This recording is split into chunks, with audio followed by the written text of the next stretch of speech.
Bonjour à tous et joyeux Halloween. Pour marquer le coup, j'ai décidé de refaire un tuto en détournant un tuto que j'avais déjà fait précédemment, à savoir le vitrail. Cette fois-ci avec un décor un petit peu plus lunaire, avec un papillon de nuit et un vitrail sur le thème de la lune. Du coup, j'espère que ça vous plaira. C'est parti.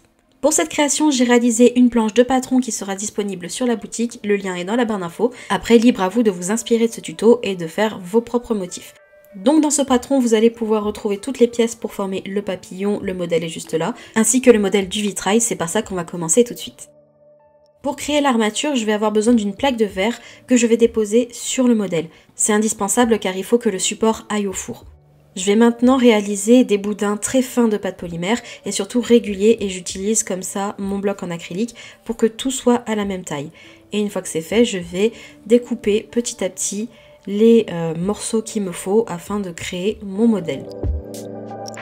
Donc je prends bien mon temps, j'essaye de ne pas aller trop vite afin que tous mes traits soient bien droits et bien réguliers. Si jamais il y en a qui commencent à se déformer, j'hésite pas à prendre ma lame rigide et à repousser mes traits pour que ça garde la forme de ma lame et que ça redevienne bien droit. Et c'est vraiment très important que ce soit une plaque de verre, tout simplement parce que ça va coller à la plaque et ça va un petit peu se lisser et s'aplatir au four. Et si vous utilisez un autre support, ça risque de ne pas faire le même effet. Car de toute manière, il faut que ça soit transparent pour qu'on ait le modèle en dessous. Après, vous pouvez aussi faire vos propres motifs sans avoir de modèle, un petit peu comme ça vous vient. Et à partir de ce moment-là, vous le faites sur votre support habituel. Je vous conseille pas de le faire directement sur votre modèle imprimé sur la feuille de papier, car ça m'est déjà arrivé de faire cette technique-là, et en voulant décoller le modèle du papier, ça arrache un petit bout de la feuille et ça reste collé à l'arrière de la création. Et à ce moment-là, c'est pas très joli. Après, si vous le cachez, ça pose pas de problème. Mais moi, je veux vraiment que ça soit bien transparent et que je puisse retourner la création et que tout soit nickel.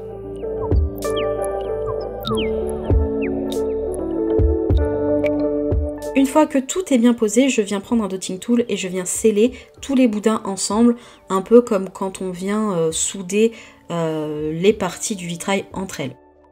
Encore une fois, j'utilise ma lame pour être sûre que tout soit bien droit et bien régulier. Et une fois que c'est fait, je passe tout ça au four 30 minutes à 110 degrés. On va maintenant passer au papillon, donc pour cela je réalise un mélange avec du blanc Pearl de chez Cernit, du blanc et du translucide à part égale. Je réalise une plaque très fine et je vais déposer toutes mes parties de mon papillon que je viens découper.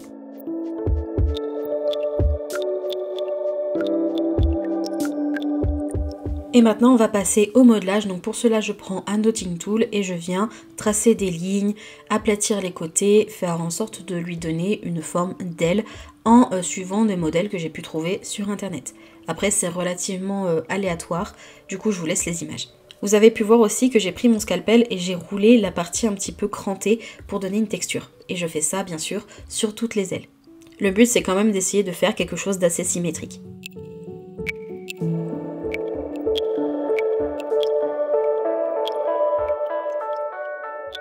Je réalise exactement la même technique pour celle du bas en suivant bien sûr la forme de l'aile.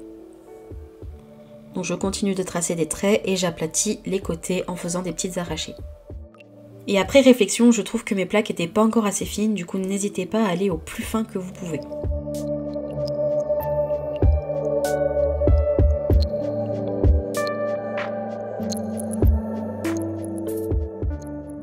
Pour donner l'illusion d'antennes un petit peu fluffy comme les papillons de nuit, j'ai réalisé comme des sortes de plumes sur les antennes.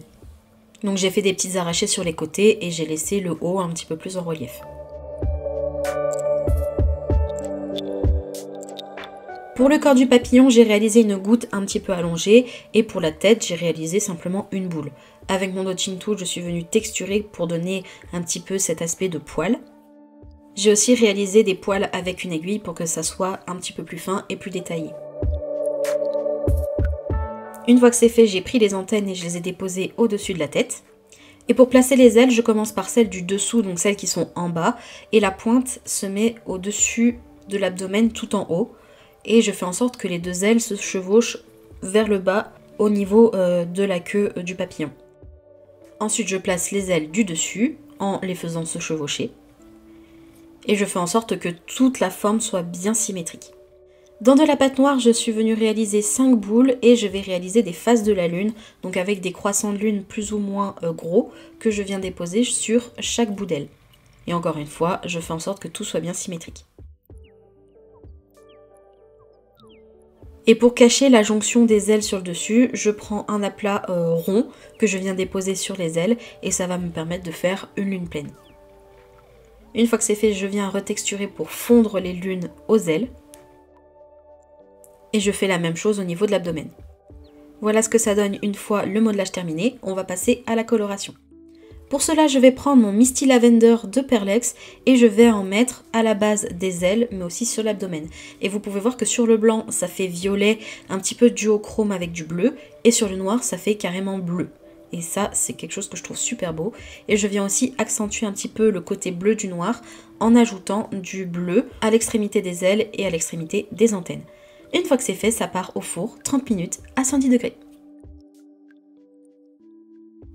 On va finir le vitrail, donc pour cela je retourne ma forme et vous pouvez voir que ce qui était contre le verre est tout lisse. C'est cette partie-là que je vais mettre au-dessus. Je prends du masking tape sur lequel je viens déposer ma forme. Ça va me permettre à ce que la résine ne coule pas en dessous. Et d'ailleurs, on va la mélanger à des pigments. Donc je commence par la poudre d'argent de chez Fimo. J'en mets vraiment un tout petit peu dans ma résine pour que ça donne un petit effet nacré, un petit peu argenté. Et je fais bien en sorte que tout soit bien mélangé. Je prends mon silver de Perlex qui est un gris argenté un petit peu plus foncé. Et pareil, je viens le mélanger à ma résine. Je fais la même chose avec mon Misty Lavender que j'ai utilisé pour le papillon. Et comme vous pouvez le voir, on voit bien les nuances de violet et de bleu dans la résine. Je trouve ça vraiment super beau. Je vais aussi utiliser mon duo violet cuivre qui est pareil, un violet, mais cette fois-ci avec des nuances de doré cuivré qui est encore une fois super beau. Le but maintenant, ça va être de remplir toutes les parties hors le croissant de lune avec le violet. Donc je commence par placer mes couleurs un peu aléatoirement, qui est un petit peu des nuances violet, bleu et doré, un petit peu mélangées. Donc je prends bien mon temps, il ne faut pas que la résine passe au-dessus des parties noires, il faut vraiment que ça reste dans les trous. Et comme j'avais pas assez de résine, j'ai pris le gris le plus foncé et j'en ai mis un petit peu pour combler le vide. Et ça me permet aussi de rajouter des petites nuances. Et avec le plus clair, je viens en mettre dans la lune. Voilà ce que ça donne une fois rempli. Je passe tout ça à la machine UV, environ 5 minutes. Une fois que c'est fait, je retire le masking tape et je vais pouvoir le placer sur un aplat de pâte noire afin de continuer ma création.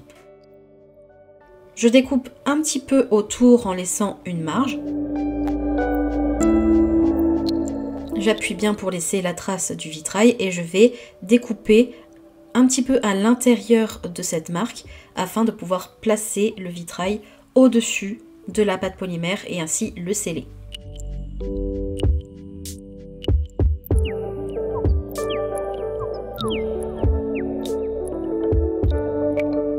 Maintenant que c'est fait, je vais réaliser un bord en brique. Donc pour cela, j'ai pris de la Fimo Granite.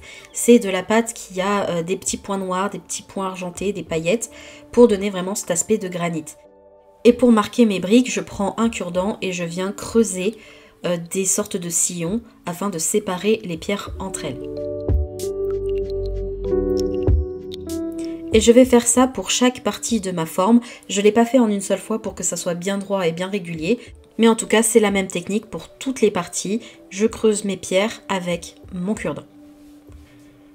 Et comme en faisant ça, la partie qui est à l'intérieur va être un petit peu plus pointue, je le refais dans l'autre sens pour que tout soit bien régulier. J'ai fait le haut en premier pour être sûr que ça ne se déforme pas. Je fais l'autre partie et après je vais combler les deux trous.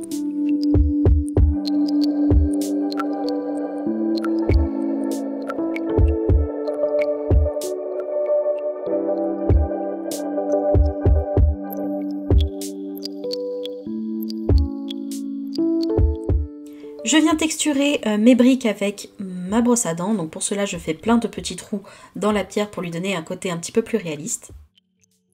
Et comme j'avais fait dans mon premier vitrail, le lien s'affiche dans le petit i, je viens faire une branche qui va s'entortiller un petit peu autour du vitrail, comme si la nature reprenait ses droits sur une vieille ruine où il y aurait encore des vitraux. Donc pour cela, je prends un boudin et je vais accrocher plusieurs boudins pour former une branche que je viens sceller et texturer avec mes outils. Donc pour faire ma texture, je viens créer des lignes en suivant la forme de mes boudins. Là maintenant c'est comme vous le souhaitez, vous mettez cette branche où vous voulez. Moi j'ai décidé de la faire monter sur un côté et la faire un petit peu aller sur la vitre, s'entortiller autour des briques. Je l'ai fait un petit peu aléatoirement.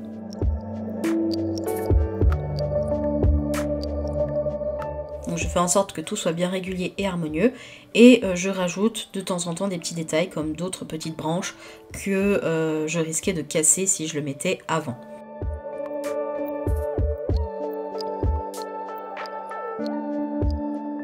Donc je fais bien attention que toutes mes petites branches soient bien scellées et je n'hésite pas aussi à refaire la texture au fur et à mesure pour que ça soit plus réaliste. Donc je reprends mon dotting tool, je viens refaire des traits un peu partout et j'utilise aussi ma lame pour que les textures soient plus profondes. Ensuite je m'arme de ma Cernit Glue, c'est un petit peu de la pâte polymère liquide, un peu comme Fimo ou la Bake & Bond, et je vais venir coller mon papillon qui est cuit sur ma création.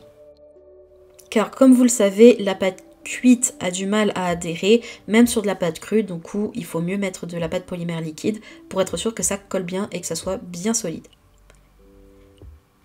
Après, si vous n'en avez pas, vous pouvez aussi le coller à la glu une fois que vos créations soient toutes bien cuites. Moi, je voulais vraiment que ça soit bien scellé et que tout soit fait avant que je repasse ça une dernière fois au four. Donc voilà le résultat de ma composition avant cuisson. Je fais bien attention que tout soit bien comme je le souhaite. Et une fois que tout est nickel, je passe ça au four 30 minutes à 130 degrés. Voilà ce que la création donne une fois que tout est bien cuit. On a tous les effets qui se révèlent, notamment le granit qui est un tout petit peu translucide et un petit peu foncé. On a les pâtes à effet comme le papillon qui est semi-translucide et la résine qui est complètement transparente. Et vraiment le mélange des textures, des effets avec les perlex, je trouve que c'est vraiment très très beau. Je sais pas ce que vous en pensez, en tout cas dites-le moi dans les commentaires. Le verre du vitrail est pailleté, est bien translucide, on voit à travers. Et ce qui est assez sympa, c'est de le voir au soleil. C'est là que je trouve que tous les effets se révèlent. On peut voir à travers à la fois le vitrail, mais aussi à travers le papillon. Franchement, je trouve ça super sympa. En tout cas, cette vidéo est terminée. J'espère vraiment que ça vous a plu. N'hésitez pas à me faire tous vos retours dans les commentaires. Ça me fait toujours très plaisir de vous lire. Si cette vidéo vous a plu, n'hésitez pas à la liker, à la partager, à faire un petit peu ce que vous voulez. En tout cas, ça m'aide pour l'algorithme. Si vous n'êtes pas encore abonné, n'hésitez pas à le faire et à activer la petite cloche pour être au courant à chaque fois que je sors une nouvelle vidéo.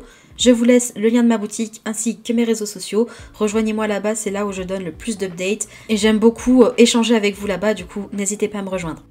J'espère en tout cas que cette vidéo vous a plu, j'ai pris énormément plaisir à refaire ce genre de création. Je vous montrerai le résultat une fois le montage terminé sur Instagram. En tout cas, je vous laisse, on se retrouve une prochaine fois pour une nouvelle vidéo. En attendant, prenez soin de vous et restez créatifs.